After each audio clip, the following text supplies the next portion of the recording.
Всем привет! Как у вас дела? Это будет немножко отличаться, эти видео будут немножко отличаться, больше предназначено для тех, кто уже хорошо разговаривает на казахском, разговорная речь есть, но, например, какую-то литературные тексты, либо книги на казахском, кому будет сложно слушать. Здесь я постараюсь не переводить, все будет на казахском. Если будет где-то так сложновато, буду на русском объяснять. Буду параллельно какие-то делать отметки, что, например, какая-то традиция, например, да, чтобы было понятнее, какое-то древнее слово тоже могу объяснить простыми словами. Получается, этот контент будет для тех, кто знает казахский язык, разговорную речь хорошо понимает, но кому сложно читать книжки, скажем, нашу казахскую литературу. Біз бүгін Сайын Мұратбековтың «Жабайы алма» кітабын бастаймыз. Бірнеше тарауын оқимын қызықты. Егер де қызықты болса, кейін жалғастырамыз. Сайын Мұратбеков жазушы, көбінесе балаларға арналған шығармалармен танымал. Ең танымал шығармаларының бірі «Жусан иісі» мен «Жабайы алма». «Дикая яблоня» и «Запах полыни», кажется, называется. Жабайы алма өте танымал, өте знаменитый, өте танымал шығармасы. Міне мындай кітап. Өздеріңіз сатып алып оқуларыңызға болады. Өте қызықты, баланың атынан жазылған, Қанат деген баланың атынан жазылған шығарма. Бұл соғыс жылдарында 1941-45, скорее всего, 43-45 жыл аралығында болған оқиғалар. Бір қазақтың бір ауылындағы өскен бала, сол соғыс жылдарында барлық ерлер соғысқа кетіп қалған кездегі ауылдың тіршілігі туралы баланың көзімен. Сондықтан өте оңай оқылады, оңай түсінікті, өте жаңағындай көптеген аянышты да, қуанышты да, қызықты да жерлері көп. Қанаттың әпкесі болады, Назира, кіші бауырлары бар, анасы бар, әкесі соғысқа кеткен, және үлкен әжесі бар. Сол туралы бүгін бірінші тарауды бастап көрейік. Бірінші бөлім Көкнай деп аталады. Көкнай деген бұл жерде иттің аты. Ит, собака, да? Иттің аты. Бұлай оқып көреміз, бір абзац оқимын, қысқаша түсіндірем. Бірақ сіздерге өздеріңізге түсінікті болады, бірақ қысқаша ғана түсіндірем. Бір абзац оқимын, қысқаша түсіндірем, себебі бөлім үлкен. Бастап көреміз, иә?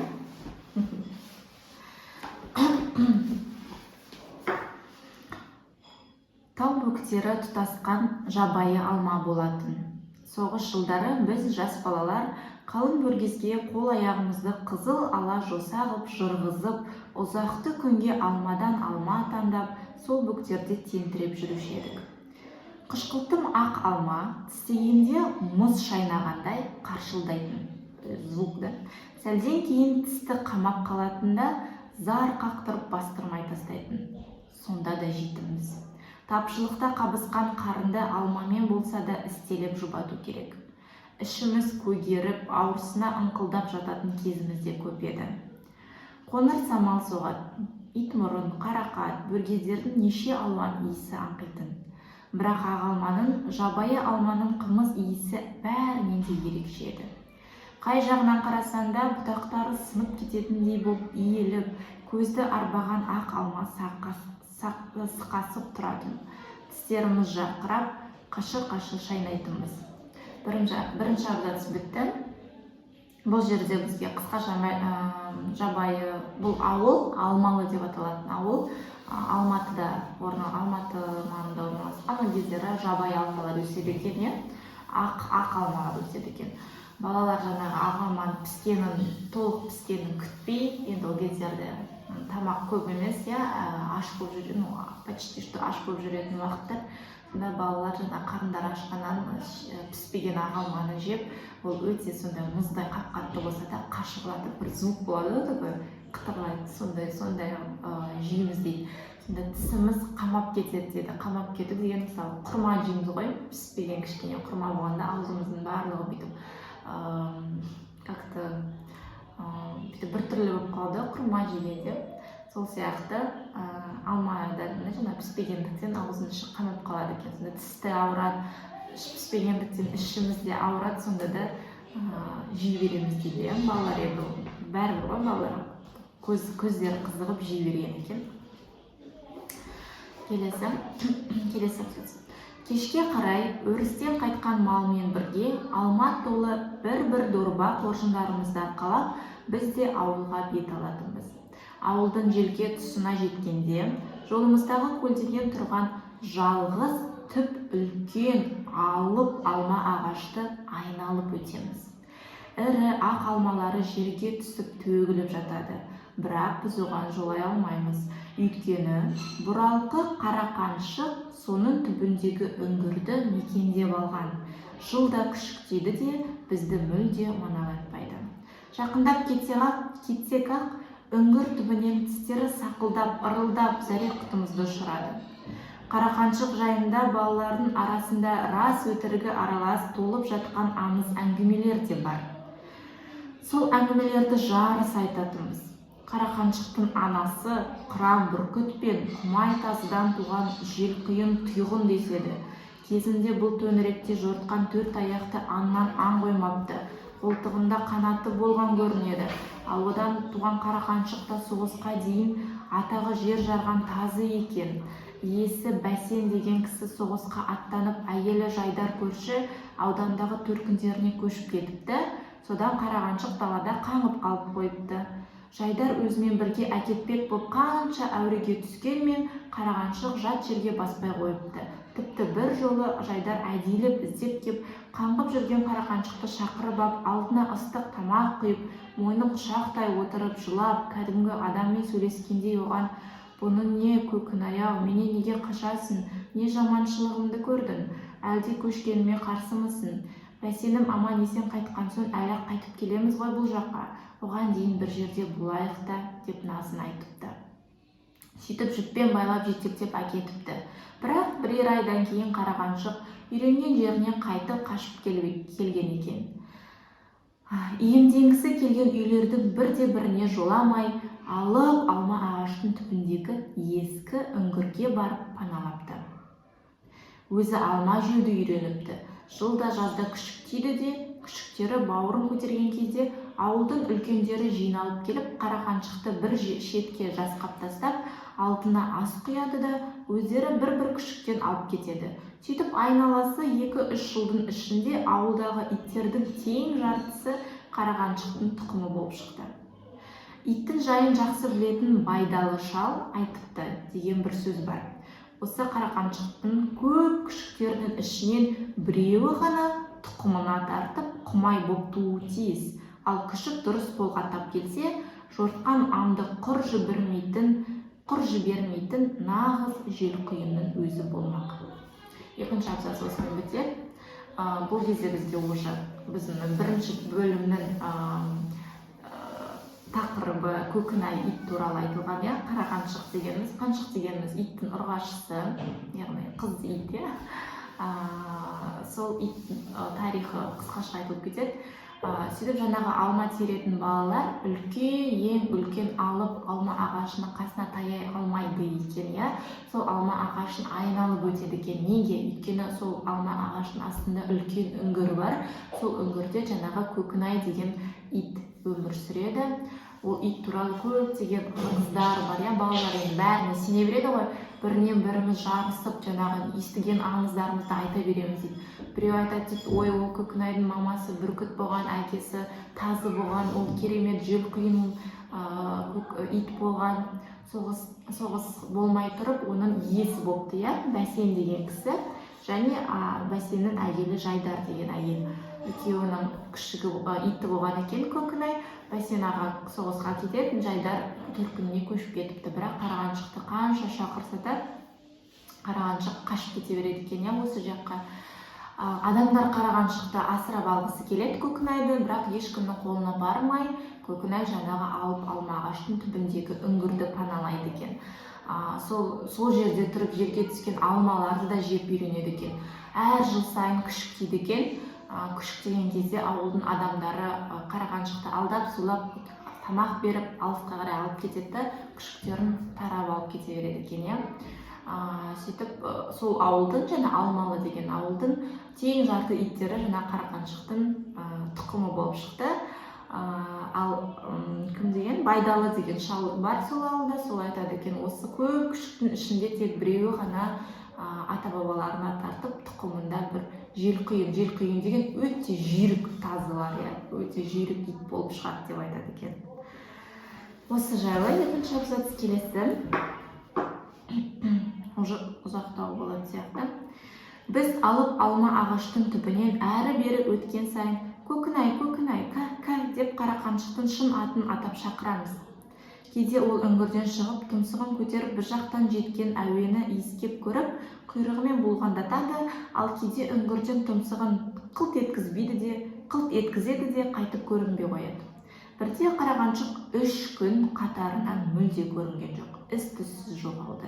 Біз балалар көкінайлап алма ағаштың түбінде қанша шуылдасып шақырғанымызбен үңгір жақтан еш дыбыс болмады.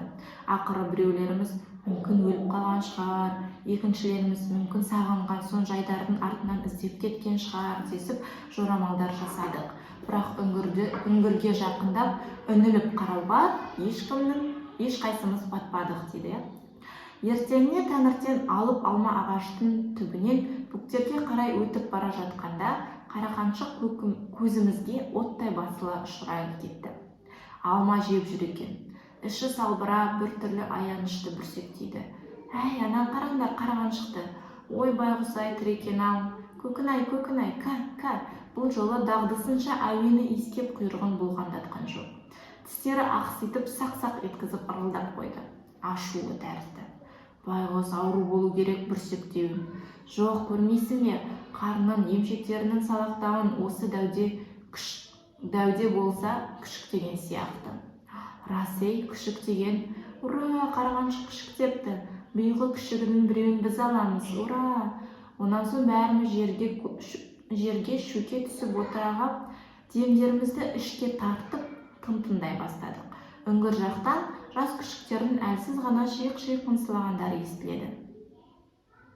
Сол арада дереу үйден қалтамызға салып шыққан азын-аулақ нандарымызды жинап қарақаншыққа тастадық. Байғұс әбден ашыққан екен, көзі қып-қызыл болып ыр-ыр етіп нанды қомғайлана басады. Бұл күн біз үшін мейрам болды. Төскейде алма теріп жүріп айтатын екі әңгімеміздің бірі қарағаншық төңірегінде. Сонан соғыстан бұрын ел аузына тараған алғырлық даңқы жайлы, әрқайсымыздың үйіміздегі оның күшіктері туралы, олардың анасына тартқан кейбір қылықтары туралы айтып таусалмаймыз. Бірімізден біріміз асып түскіміз келеді. Байдалы шал айтқан құмай күшігі меніңше осы жолы туған болу керек, дейді Сыпатай деген бала білгішсініп. Өйткені ол 3 күн бойы көрінбей жатып күшіктеуі тегін емес. Ендеше мен өзім осы жолғы күшіктердің ішінен таңдап алам. Мен де осы жолғы күшігінен алам. Онда естеріңде болсын, құмай болатын күшік өте нәзік, әлсіз боп туатын көрінеді. Сен де соғады екенсің. Мен соғып тұрғам жоқ, сол Байдалы шалдың айтқаны. Өйткені күшік нәзік, әлсіз болса, кейін жел құйын болуы оп-оңай. Осы жерден тоқтай тұрайық. Бұл жерде бізде не туралы айтады. Сөйтіп бір күні қарақаншық 3 күн бойы жоқ болып кетеді екен. Біз балалар өліп қалды ма, жаңағы бәсеннің әйелі жайдардың артына кетіп қалды ма деп балалар ойлап жүреді. 3 күн бойы көрінбейді қарағаншық. Бірақ үңгірге барып қарауға балалардың дәттері жетпейді, батылдары бармайды. Сөйтіп бір күні келе жатса, алма теріп келе жатса, қарағаншықты көріп қалады. Сөйтсе ол іші салбырап, бір ауырып тұрған сияқты аянышты болып жүр екен, алма жеп жүр екен. Әні қараңдар қарағаншық деп барлығы жорамалдай бастайды. Жорамалдау дегеніміз предсказывайды, догадки говорят. Біреу айтады, ауырып қалған сияқты, бір кезде бір бала айтады, жоқ қараңдар, іші бәрі салбырап кетті, бұл күшіктеу керек дейді. Сөйтсе шынымен де балалар демдерін жинап, то есть ауаны жұтып, жерге жата қалып тыңдай бастайды. Сөйтсе шынымен де күшіктің дауыстары естіліп жатыр екен үңгірден. Сөйтіп бұлар күшіктің осы жолы мен алам деп жаңа шуылдаса бастайды. Балалардың біреуі білгішсініп, то есть умничайды, айтады, осы жолы жаңағы тұқымына тартқан желқұйын тазы күшігі осы жолы туған болу керек дейді. Неге десе, Өйткені бұл жолы 3 күн бойы босанды дейді, 3 күн бойы туды, бұл жайда жай емес екен дейді. Сөйтіп, онда мен де аламын, осы жолы мен де аламын деп бала жаңағы шуылдасып бастайды. Сонда жаңа айтады, бір бала байдалы шал айтты, құрта тартқан күшік өте нәзік сондай болып туылады дейді, әлсіз болып туылады дейді. Оған балалар сенбейді екен. Бірақ негізінде сондай ырым бар. Негізінде құлындар да, мысалы желқұйын жүйрік аттар да туғанда өте басында құлын кезінде өте нәзік, аяқтары өте арық. Мысалы Ақан серінің құлагер атын оқысаңыз, құлагер керемет сипаттайды ғой, құлагер қандай сұлу, көркем, на самом деле Ақан серінің несінде кіммен сондай жазып жүремін, құлагердің шын мәнінде сипаттауы бар. Құлагер өте сондай арық, аяқтары аппарық, денесі бір түрлі үлкен, сүйектері көрініп тұратын, сондай әдемі емес те, бірандай күшті картинкадағындай ат емес екен, өте сүйкімсіз ат болған екен, бірақ сондай дарынды ат болды, құлагер. Сөйтсе оның қабырғасы, екі қабырғасы басқа аттардан қарағанда екі қабырғасы артық болған екен. Оны пырақ деп атады, яғни жүгірген кезде құлагердің екі қабырғасы артық болғандықтан ауаны күшті жұмсайды. Жүйрікті де содан. Бір минут көп сөйлегенде бұрным селіп қала береді. Ары қарай кеттік. Өйстіп дуылдасып жүріп кештің қалай түскенін де аңғармаппыз.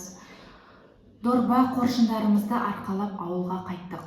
Дәл алып алма ағашқа таянғанымызда алдымыздан шаң-шұң айқай, қыз баланың зар жылағаны естілді. Жүгіре басып бәріміз жотаға көтерілдік. Алып алма ағаштың түбінде қолында көк шыбығы бар Сыпатайдың апасы Бүпітай, Сыпатай деген бала, Сыпатайдың апасы мамасы Бүпітай Тоштан деген жетім қызды шырылдатып қуып жүр екен. Тоштан біздерден бір-екі жас үлкен жетім қыз. Шешесі жағынан ағайындас болған соң Бүпітай оны қолына кіргізіп алған еді. Ертеде кешке дейін үй шаруасын істететін. Міне сол Тоштан қолында күрегі бар зар еңіреп жылап жүр. Апатай-ай, апатай, басқа не айтсам да істейін, бірақ мұныңызды істей алмаймын, апатай. Обал ғой, апатай, деп жылайды. Мен саған көм деймін, жаман қар, сүтті ішкізген, нанды жегізген сенсің, енді көм, кәне, мынау тілімді алама, жоқ па, деп көк шыбықпен қызды тартып қалды. Көнбеймін, апатай, көнбеймін, өлтірсеңіз де көнбеймін, деп Тоштан қолындағы күректі лақтырып тастады да жаңағы біз келген бөктерге қарай қаша жөнелді. Ұстандар ана қаранды, ұстандар, деді Бүпітай соңынан ұмтылып. Біз тегіс дорбаларымызды тастай сала Тоштанның артынан қуған болдық. Бірақ сирағы ұзын қыз жеткізсін бе, лезде қалың өргездің арасына кіріп адастырып кетті. Оны жер-жебіріне жетіп біраз қарғап сілеген Бүпітай алып алма ағаштың түбіне қайта оралып, әлгінде Тоштан лақтырып кеткен күректі алды. Андарылып тұрған біздерде бүгін түсте Қарақаншықтың есік ашық қалған кезде ауыз үйлеріне кіріп бір қазан сүтті ішіп, бір таба нанды жеп кеткенін айтты да, бүйте берсе кейін күшіктерінің бәрі ұры болып өседі, ауылға ұры иттер қаптап кетеді, деді. Ондай болса менің Қарақаншықтың өзін де өлтіремін, деп қоқиланды Сыпатай. Біз үңгірге жақын келіп, үңіліп қарағанбыз, 5-6 жас күшік бір-біріне ұйлығып, ұмар-жұмар болып шиқ-шиқ қыңсылайды. Қарақаншық бұл маңайда көрінбеді. Әдіре қалғыр иесі жоқ қаншықтың күшіктей бергені қайбір жақсылық дейсің, деп кеп Бүпітай үңгір аузын күрекпен опырып, ішіне қарай құлата бастады. Үстеріне ауыр кесектер құлаған жас күшіктер жылаған балалардай баж-баж шаңылдасып қыңсылайды. Бүпітай қарулы әйел еді. Алма ағаш түбінің лезде астан-кестенін шығарып, үңгірді жермен жексен ғып бітеп тастады. Әуелде қатты қыңсылағандар мен күшіктердің үні тез өшті. Біз балалар бір-бір бізге жаутаңдап қарағанымыз болмаса, осының бәрін үнсіз бақыладық та тұрдық. Онан соң Бүпітайға еріп шұбап ауылға қайттық. Ымырт үйіріліп қалған. Артымызға қарайлап қарай береміз. Әне, Қарақаншық келді, деді бір бала сыбырлап. Алып алма ағаштың түбінде жер иіскелеп Қарақаншық жүр екен. Бір-екі рет әлдекімді шақырғандай үріп-үріп қойды. Онан соң қынсылады, жер тырмалап болды. Ертеңіне таңертең тұра сап, біз балалар алып алма ағаштың түбіне тарттық. Әуелі алыста отырып, көкінай, көкінай, кәка деп шақырып көрдік. Бірақ қарақаншық еш дыбыс бермеді, көрінбеді де. Біз қорқақтай басып үңгірге таяп келдік. Кешегі бүпітай көміп тегістеп кеткен үңгірді қайта қазылып, іштегі топырағы қобырып сыртқа шығып қапты. Жақын кеп үңілдік, бірде-бір күшік көрінбейді. Сірә қаншық өлі де болса күшіктерін басқа жаққа қазып кеткен сияқты. Төңірегін тегіс шарлап кешке дейін іздеп көрдік, бірақ қарақаншықты да, оның өлі күшіктерін де таба алмадық. Аянышты, иә. Сөйтіп олар шуылдасып жүрген кезде бір айқай шу естіледі. Сөйтсе ол жаңағы балалардың ішінде Сыпатай деген бала болады, соның апасы Бүпітай деген әйел екен. Ол Тоштан деген жетім қызды ұрып жүр екен. Тоштан деген жетім қалған қыз, әке-шешесі жоқ. Жаңағы Бүпітай қыз, Тоштанның анасы мен Бүпітай екеуі туыс болғандықтан Бүпітай Тоштанды өзінің қолына алып асырап алған екен. Тәңір сол Бүпітай үйін жинап, сол үйде тұрады екен. Бүпітай жаңағы Тоштанды ұрып жүр екен, қазір көмесін, оларды көмесін деп. Ал Тоштан болса жылап жүр екен, мен істемеймін, оны апатай не айтсам да істеймін, тек оны істемеймін, аяй гөр деп. Тоштан күректі қолдағы лақтырып жібереді де қашып кетеді. Біз балаларға ұста деп айғайлайды Бүпітай, бірақ балалар оны үлкен, бір жас үлкен, олардан қашып құтылады екен. Сөйтіп балалар қайтып келсе, Бүпітай жаңағы күректі алып үңгірде күшіктер жатыр ғой, үңгірді алып көме бастайды. Неге? Өйткені жаңағы Көкінай сөйтсе Тоштан жаңағы Бүпітайдың үйінде есік ашып қалған ғой, үйге кіріп, Көкінай сүтпен нанды жеп кетіп қалыпты. Соған Бүпітай ашуланып, бұл ұры иттер болады, бұл күшіктер ұры болады ертең деп, жаңағы ашудан күшіктердің бәрін көміп өлтіріп тастайды. Ол кезде Көкінай бұл жерде жоқ екен. Сөйтіп барлық күшіктерін Бүпітай өлтіріп тастапты, тұншықтырып ішін көміп тастапты. Содан кейін келесі күні кешке қарай жаңағы Көкінай үңгіріне барады, барып бір-екі ұлиды, үреді, таба алмай күшіктерін. Келесі күні таңертең балалар жаңағы алма ағашына барып шақырып көреді. Көкінай ешкім шықпайды. Сөйтіп қорқып барып қараса, Көкінай үңгірді қазып, өліп қалған күшіктерін алып кетіп қалыпты. Содан бері балалар Көкінайды таба алмаған екен. Келесі.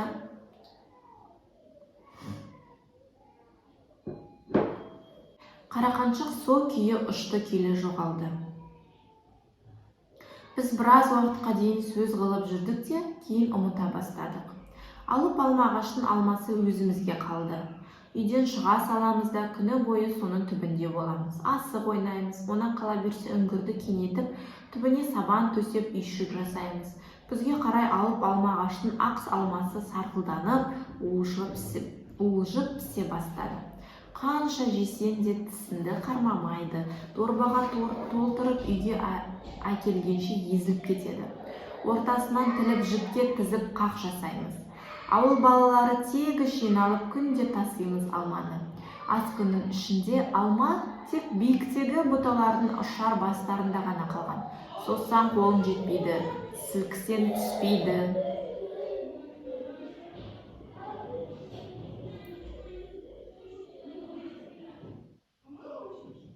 Басқа алмалар сарғылданып піскенде, әлгі биіктегі алмалардың бір бүйірлері шиқандай болып қызарып, көздің жауын алады.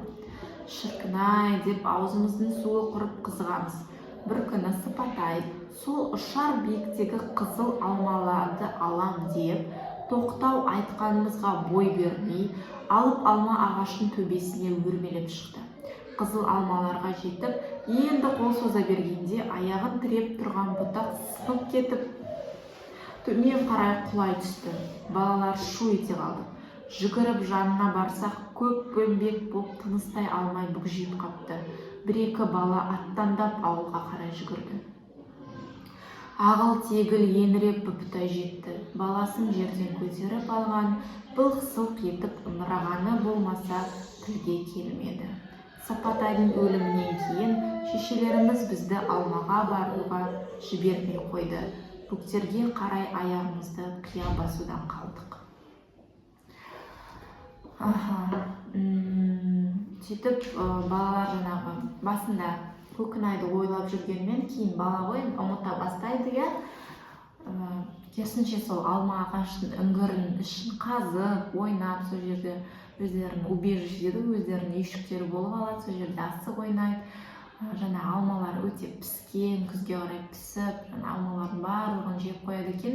Тек алма үлкен биікте баста ұштарында ғана алмалар қалыпты. Оған не қолдары жетпейді, не сілкісе түспейді екен әлгі ағаш алмалар. Сөйтіп бір күні Сыпатай, жаңағы Бүпітайдың баласы, жаңа күшікті көміп тастаған Бүпітай әйелдің баласы Сыпатай алманы аламын деп, балалар қой барма десе де тыңдамай ағаштың үстіне мініп алманы алам дей бергенде бұтақсынан бала жерге құлап түседі. Өте биіктікте құлаған бала көгеріп кетеді. Көгеріп ауа ұшта жерде бүк түсіп қалады екен. Айтады, біз аттандап, бір-екі бала аттандап ауылға жүгірді дейді. Аттандап деген сөз баяғыда жаман хабар келсе, немесе бір жау келе жатса ауылға аттан деп айғайлайтын, бір нәрсе болды деген мағынаны білдіреді. Сөйтіп бір-екі бала аттан деп ауылға жүгіре жөнеледі, яғни бір нәрсе болып қалды деген сияқты ғой, көмектесіңдер деген сияқты. Яғни сол аттандап деп жазған, аттандап ауылға кетті дейді. Сөйтіп Бүпітай жылап жүгіріп келеді, естиді ғой Сыпатай құлады дегенді. Бүпітай жылап жүгіріп, баласы уже былқ-сылқ сөйлей алмай қалған баласын алып кетеді. Сөйтіп Сыпатай қайтыс болыпты. Әлгі бала қайтыс болып кетеді. Содан кейін бізді аналарымыз алма ағашына мүлдем жібермей қойды дейді. Яғни бұл жаңағы иттің қарғысы тиген ғой, қарағанда негізі болмайды ғой ондай істеуге. Тем более киелі ит екенін біледі. Киелі жануарларды атуға тыйым салынған бізде, мысалы жаңа киелі иттің тұқымы болған, және киелі болса да жаңа туған ана ғой, ол да ана күшіктерінен айырылып, сөйтіп карма дейді ғой, алдын өзіне қайтып келіп, кішкентай бала Сыпатай Бүпітай баласынан айырылып қалды. Жоңғардың жықпыл-жықпылдарында шашылған тарыдай қысы-жазы бытырап көшіп жүрген көшпелі жұрт 20-шы жылдардың аяғында әр тұсқа кеп 20-30 түтіннен бірігіп қоныс теуіп артельдер құрыпты. Сөйтіп отыршылыққа айналған, одан колхоз болған. Ал кейінде туған біздерге сол колхоздар адамзат жаралған күннен бастап құрылғандай болып көрінетін дейді. Бай, кедей деген сөздерді үлкендердің аузынан естігеніміз болмаса, мағынасын онша түсінбейтінбіз. Біздер үшін колхоз бастық бар, бригадир бар, және қатардағы жай колхозшылар бар. Бай боп тұрған ешкім жоқ. Және бір кезде, яғни біз тумастан небәрі 10-15 жыл бұрын ғана бүкіл бір ауылдың малы тегіс бір адамның меншігі болды деген ақылымызға онша сыймайтын. Қалайша дейміз, бір адам сонша малға жалғыз өзі ғана ие болады. Колхозшылар болмаса, ол малдарын қалай бағады? Әлі жететіндер барып, ондай адамның өзін ұрып малдарды бас салып тартып алмай ма екен дейміз. Сондай-ақ жерге асы киерге киімі жоқ тақыр кедейлер болды дегенге де сенбейміз. Ондай адам бір-ақ күнде аштан өліп қалмай ма деп ойлайтынбыз. Әйтеуір қалай болған күнде біздер үшін өзіміз тумастан бұрынғы өткен өмір ертегі аңыз болып қана көрінетін. Ал біздің ауылдың өткені жайлы аңыз әңгімелер өте көп еді.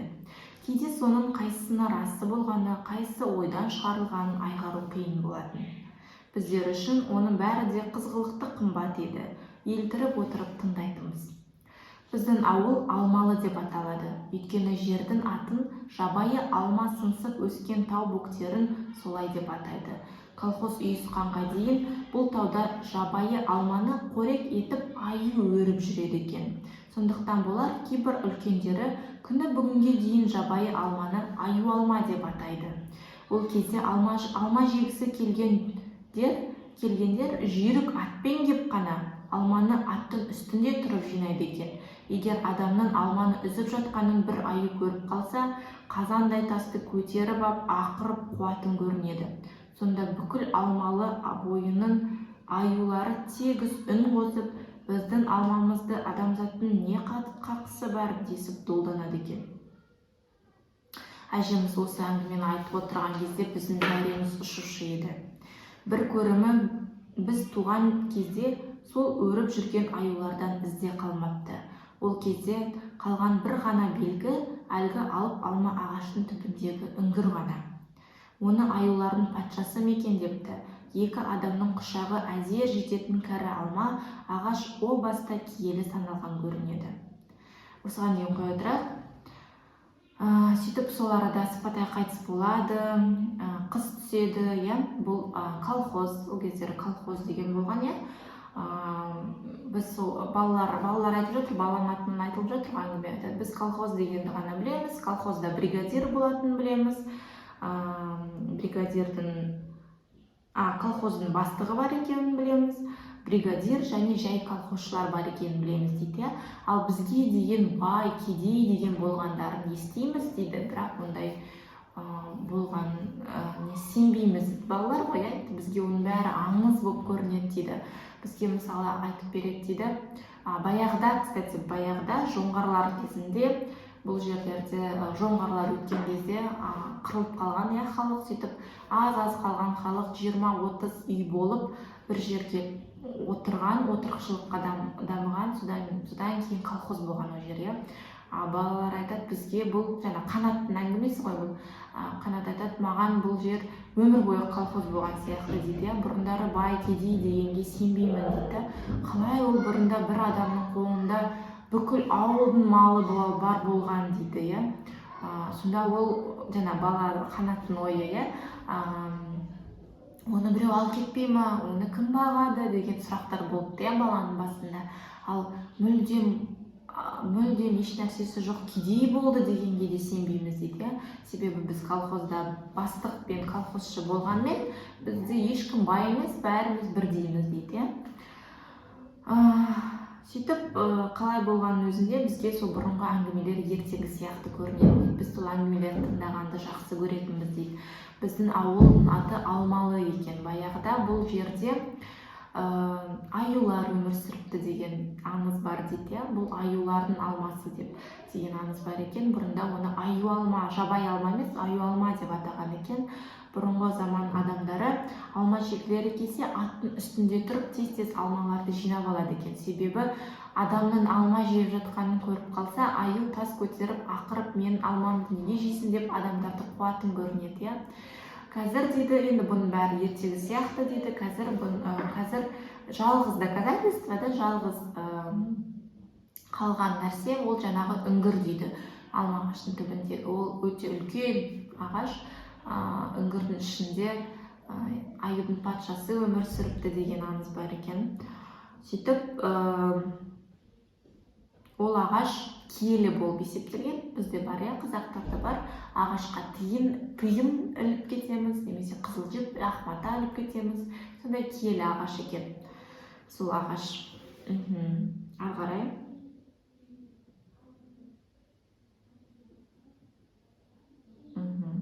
Ары өткен, бері өткен көшпелі ел әлгі киелі ағашқа қызыл байлап, немесе теңге тағып өтетін болыпты. Ал аюлардың патшасы сол ғұрыпты түсініп, одан ондай адамға тиіспейді екен. Ол алма ағаштың түбінен өткендерінде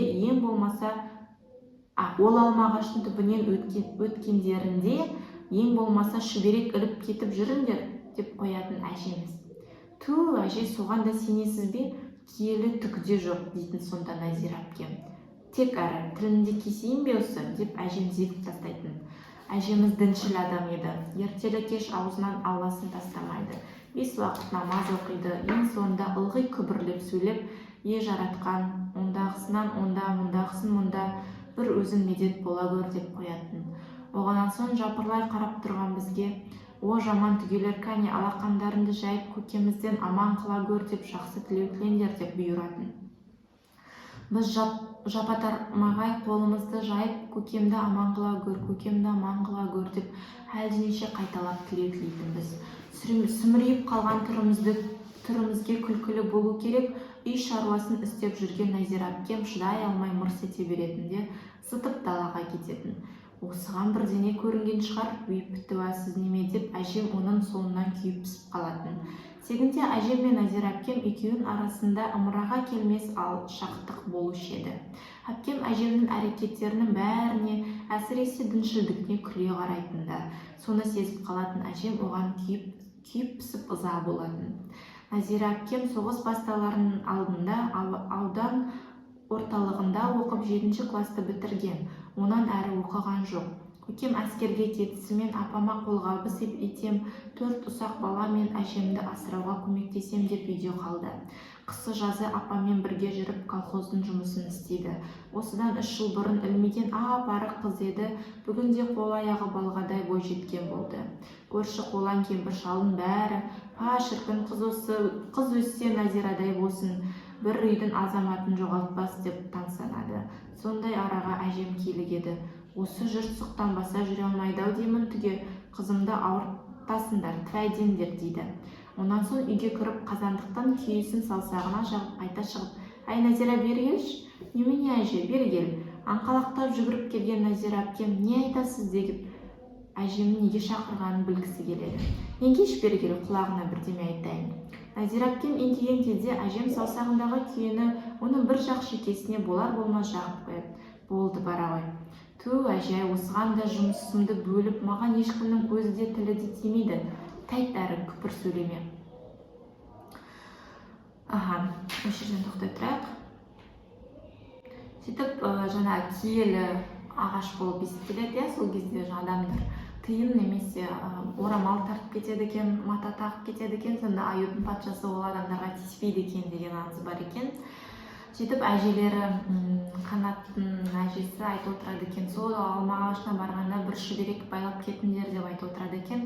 Оған Қанаттың әпкесі, сестрасы Назира күледі екен, ол өте жаңағы ештеңеге сенбейді екен. Ой, әжемнің ешқандай киесі жоқ деп күледі екен, оған әжесі ұрсады екен, өйтіп сөйлеме деп. Сөйтіп әжеміз біздің өте діншіл адам болыпты, намаз оқитын және де барлығына сенетін, сондай діншіл адам болған екен. Сөйтіп балаларға ұрсады екен, сендер жай жүрмей қолдарыңды жайыңдар, көкем деген әкелері, көке дейді, көкем аман келсін деп тілеу тілеңдер дейді екен. Балаларымыз отыраға көкем аман келсін деп қол жаямыз дейді. Оған Назира әпкем бізге сырттай күліп қашып кетеді екен. Соған әжесі ұрсады екен, бұған не көрінді, бұл қызға жынды ма деп ашуланады екен.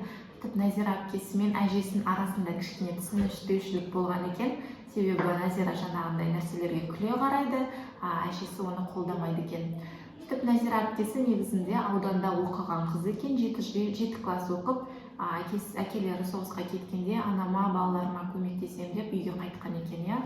Яғни үйде 5 бала болып тұр ғой, Назира, Қанат, содан кейін 3 бала бар. Сөйтіп Назира анасына көмектесіп, күні-түні анасымен бірге колхоздың жұмысын жасайды екен. 1-2 жылда жаңағы бой жеткен болып, әдемі қыз болып шыға кетті. Балаларына мақтай береді, әйелдер, шал кемпірлер мақтайды екен Назираны. Осы келін болса осындай болсын, қыз болса осындай болсын деп. Соған әжесі көз тиеді деп Назираға түкіріп қой дейді. Біз қазақтарда ырым бар, түкіріп қою. Күйе жағып, кішкентай балаларға қара күйен жағып қояды, көз тимесін деп. Сөйтіп Назираға күйе жағып түкіріп, сөйтіп уайымдап жүреді екен немересін. Әрі қарай. Балалық шақтан әсіресе мықтап жадымда қалғаны көктемге қарайғы апам мен Назира әпкемнің жұмыстан шаршап, титықтап қайтқан кейіптері. Күн ұзын соқамен жер жыртып, қара суықта өндері қап-қара боп тотығып, шаң топыраққа батып, әбден қалжырап қайтатын. Апамның белінің шойырмасы бар еді. Сол жанына бататын болса керек, қабағы кіржиіп, күйзелген кескінмен өзін салқын ұстайтын. Қарсы алдынан жаутаңдап өре түрегелгенімізде ешқайсымызға түс жылытып еркелетпейтін. Ләм-мим деместен тас қып байлап алған белін шешетін де пештің іргесіне барып, қашан белінің сырқырағаны басылғанша қозғалмай отыратын да қоятын. Сонан кейін ғана божылдай қайнаған шәугімді алдын ала алып, маңдайы терши түсіп, тұз қосып, ақсу шай ішуге кірісетін. Айтады, мен бала кезімде, дейді, Қанат айтып отыр ғой, Қанат айтады, мен бала кезімде миымда жады деген санайы, память, жадымда қалып қойғаны, анам мен әпкемнің колхоздың жұмысынан кейін үйге шаршап келгендегі түрлерім есімде қалып қойды дейді. Олар күні кешке, таңертеңнен кешке дейін соқамен жер жыртады екен, егінген ма сондай ғой. Соқамен жер жыртып, қара суық болсын, ыстық болсын, бәрібір сонда жұмыс жасап, кешке қарай қап-қара бозарып, шаршап келгенде түрлері есімде қалып қойды дейді. Біздің анамыз өте қатал адам болған дейді, бізді еркелетпейді дейді. Анасының белі ауырады екен, белін шойып кете беретін әдеті бар екен, сол белі тас қып байлап алып жүреді екен. Үйге келгенде жаңағы белін шешіп, белі ауырғаны қойғанша үйде жатады екен. Сөйтіп кішкене белі қойғаннан кейін шай қойып, ол кездері шай дегеніміз ақсу, ыстық ақсуға тұз кішкене сеуіп, сол шай болған. Ол кезде шай дефицит бар жоқ қой шай. Ақсуды шай деп атайды олар. Тұзбен сол ақсу шай ішіп, терлеп отырып шай ішеді екен анасы, иә. Сол анасы келгенде ешқайсымыз үндемейміз дейді. Төсек салып жатар алдында апам мен Назира әпкем екеуі диірменді орталарына алып, ертең пісіретін нан үшін ұн тартуға кіріседі. Біз ұсақ балалар тауықтың балапандарынша шүпірлеп кеп әжеміздің бауырына кіреміз. Бізді ұйықтату үшін әжем ұзақ ертегі бастайды. Үйдің іші ала көлеңке, жалп-жұлп етіп сарғырайып жанған май шамның жарығы қуыс-қуысқа жете бермейді. Ірге жақтар күңгір тартып зәремізді ұшыратады. Әжемізге қарай тығыла түсеміз. Әже бері жатшы, әже мен жаққа қарашы, деп әр тұстан тартқылап қоямыз. Апам мен Назира әпкем екеуінің әңгімелері өздерінше, қол диірменді бір қалыпты баяу ғана айналдыра отырып, колхоздың жұмысы жайлы, соғыс жайлы екеуі күңкілдеп сөз етеді. Ол екеуінің әңгімелері бізге қызық емес еді. Кейде әжеміз айтып жатқан ертегісін үзіп тастап, тұқымды сеуіп болдыңдар ма, деп сұрайды апамнан. Жоқ, кіші Ақбелге ертең түсеміз, сонымен боламыз, дейді апам даусын көтере үн қатып. Тездетсеңдерші, топырақ құрғап кетпесін. Адам жетіспей жатыр емес пе? Жаратқан бір Алла, кіші Ақбелге биыл не себетін едіңдер? Тары. Жөн. Ол жерге тары жақсы еді. Баяғыда Жәпіш деген жатақ сол кіші Ақбелге бір қап тары сеуіп 20-30 қапты жинап алыпты. Бұнан әрі әжеміз ертегісін қайта жалғастырып әкететін. Кейде әжеміз апам мен Назира әпкемнің әңгімелерін құлағын түртіп тына қалатын. Сонан не болды әже? Ары айтшы, ары қарай айтыңызшы әже, деп біз бүйірден қыңқылдай бастаймыз. Жәтіге қоя тұрсаңдаршы, сөз тыңдайын. Өздерінің әңгімелерін әжесінің тыңдап жатқанын білген Назира әпкем мұнан әрі естірте сөйлейді. Бүгінгі келген газетте біздің әскерлер Украинаның ең үлкен қаласын жаудан азат етті деп жазыпты. Дұшпанның қаншама әскерін, соғыс құралдарын, техникасын жойған көрінеді. Кескілескен ұрыс дейді. Алла өзің жар бола көр. Әлгі көкендер қай жағында жүрген көрінеді? Көкем солтүстік батыс майданда ғой. Әйтеуір әлгі кескілескен жерден аулақ болсыншы. Сөйтіп жазсаңдаршы. Осы кезде көшеден аттандаған әйел дауысы шығып, ауыл үйдің арасы шаң-шұң болды да кетті. Ойбай, тағы не болып қалды? Тағы қай сорлының үйіне жаманат келді? Назира, жүгір, деді әжем басын көтеріп. Назира әпкем далаға атып шықты. Апам диірмен тасты төңкеріп, тартылған ұнды тегешке салып, үсті бастың қаққыштай бастады. Әлгінде кешкісін ғана ауыл советте болғанымда ешқандай жаманат хабар жоқ еді, деп қояды. Әлден соң Назира әпкем қайтып оралды. Көзі бажандап ентігін басылмайды. Бүбітай жынданыпты, деді. Текары, не дейді? Деді әжем мен апам қосарлана. Рас, жана кешкісін өрістен қайтқан сиырын сауыпты да, сүтін астауға қойып, есігінің алдына шығарып қойып, онан соң соған қарап отырып, мұның не десе, пісіріп отырмын дейді екен. Сөйтіпті де аттандап жылап өзінің бетін өзі тырнай бастапты. Астағфиралла, деп көкірегін ұстаған әжем күмбірлеп дұға оқи бастады. Айтып ем ғой, көкінайдың қарғысы жібермес деп айтып ем ғой. Сөйтіп келер жылы көктемде Бүбітай жынданды. Ертеден қара кешке дейін есігін алдына шығып отырып алады да зарлап өлең айтады, жылайды. күйеуінің баласын аттарын аттандап дауыс шығарады. Өзі қарай қайыстай болып қатып семіп түрі адам шошырлық күйге түсті. Осымен бірінші бөлім бітті. Так, не дейді? Сөйтіп жаңағы ақ су ішіп шай ішеді, төсек салар, біз төсек салып, балалар әжеміз бізге ұйықтату үшін ұзақ ертегі бастайды, біз ертегі тыңдап жатамыз дейді, әжеміздің қойнымызда. Ал Назира әпкем мен анасы екеуі диірмен тартып, тартады ғой, диірмен тартып, екеуі өздері әңгіме айтып отырады дейді, колхоз жайлы, соғыс жайлы айтып отырады екен. Сонда әжесі ертегіні айтып отырып, аналар тыңдап отырады ғой параллельно. Сонда бүгін не себесіңдер, енді қай жер себесіңдер деп кейде Назира әпкем мен анасының әңгімесіне араласып кетеді екен. Кейде үндемей ертегісін тоқтатып әңгімені тыңдап қалады екен. Сонда Назира әпкесі мен анасы әжесінің тыңдап отқандарын білген соң кішкене қаттырақ айтуға тырысады, әжесі естісін деп. Сөйтсе жаңағы сол мезгілде біздің әскер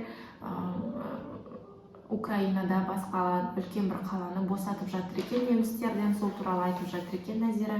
Әкелерің қайда жүр дейді, көкендер қайда жүр екен дейді. Ол солтүстік батыста жүр екен.